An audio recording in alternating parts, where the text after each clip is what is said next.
Para sa Senado, dapat nang repasuhin ang sistema sa Bureau of Customs para hindi na sila basta-basta nalulusutan ng kontrabando.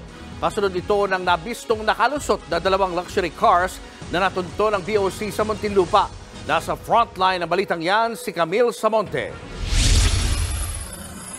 Nakalusot sa Bureau of Customs, hindi nabuwisan ng tama pero arestado sa LTO. Yan ang ikinababahala ng mga senador tungkol sa 2 Bugatti Chiron luxury sports car na nakumpiska ng customs sa Muntinlupa noong Biyernes. Sa kanyang privilege speech, sinabi ni Senator Raffy Tulfo na hindi nagbayad ng buwis ang mga may-ari ng luxury cars. Yan ay kahit pa nasa 165 million pesos ang halaga ng bawat isa nito. Nabisto ring nakapangalan sa mga Chinese national ang mga naturang sasakyan. At sino naman itong si Yasser Abbas, na Director for Imports and Assessment Services ng Bureau of Customs? Sa kanya dumadaan ang pag-approve ng mga pumapasok ng mga sasakyan. Ano ang nangyari dito? Mr. President, sanga-sangang problema po ang nais ko mabigyan diin ngayong araw. Una po ang smuggling. May kita po natin na may nakagawa ng paraan para mag-import ng mga luxury vehicles nang hindi nagbabayad ng karapatang buwis.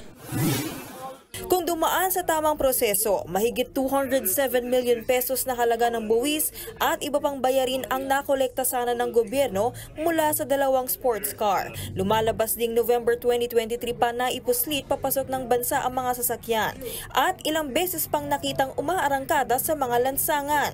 Kaya naniniwala ang mga senador na napapanahon ng baguhin ang sistema sa customs.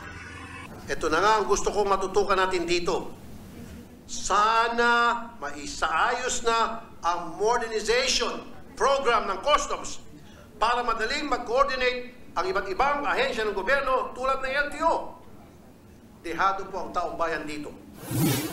Sabi naman ni Senate President Mig Zubiri, kailangan na itong imbestigahan sa Blue Ribbon Committee at ipasabina ang mga sangkot na ahensya ng gobyerno. Our national sovereignty is being tested here. We have to put a stop on these shenanigans. Parang lumalabas sa mga agencies na ito, pera-pera lang. Di ba? Kung sinong mayaman, maski na foreigner, makakuha na nga ng papeles na makatira dito sa Pilipinas.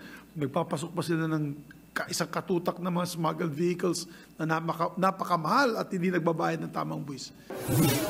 Nagbabalita mula sa Frontline, Camille Samonte, News 5. Mga kapatid, Julius Babaw po. Iba na ang may alam at may pakialam sa panahon ngayon. Para sa Frontline ng mga balita, mag-follow at mag-subscribe sa social media pages ng News 5.